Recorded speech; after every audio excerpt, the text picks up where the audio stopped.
பொட்டுக்கடலை, தேங்காய், பேரிச்சம்பழம், லட்டு எப்படி செய்திடலான்னு பார்த்துருவோம். 1 கப்பு பொட்டுக்கடலை மிக்ஸி ஜாரில் போட்டு அது கூட 3/4 கப்பு தேங்காயை சின்ன துண்டுகளாக நறுக்கி அதில் போட்டுருங்க. ஒரு 10 இல்லைன்னா 12 பேரிச்சம்பழத்தை கொட்டை நீக்கி அதில் போட்டுருங்க, சின்ன துண்டுகளாக வெட்டி.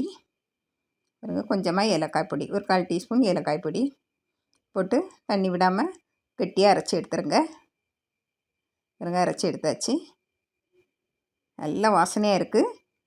இதை இப்போ நம்ம சின்ன சின்ன உருண்டையாக உருட்டி எடுத்துக்கலாம். கையில் எண்ணெய் இல்லைன்னா நெய் தடவிக்கிட்டு நம்ம சின்ன சின்ன உருண்டைகளாக உருட்டி எடுத்துடலாம். சின்ன குழந்தைகளுக்கு இது நல்ல ஆரோக்கியமான ரெசிபி. இது ஈவினிங் ஸ்நாக்ஸாக செய்து கொடுக்கலாம். நம்ம சீக்கிரமாக 10 நிமிஷத்துக்குள்ளே இதை செய்து எடுத்துடலாம். இதே போல் நீங்களும் செய்து பாருங்கள். பிடிச்சிருந்தால் லைக் பண்ணுங்கள், ஷேர் பண்ணுங்கள், கமெண்ட்ஸ் பண்ணுங்கள், மறக்காமல் சப்ஸ்கிரைப் பண்ணுங்கள். தேங்க்யூ.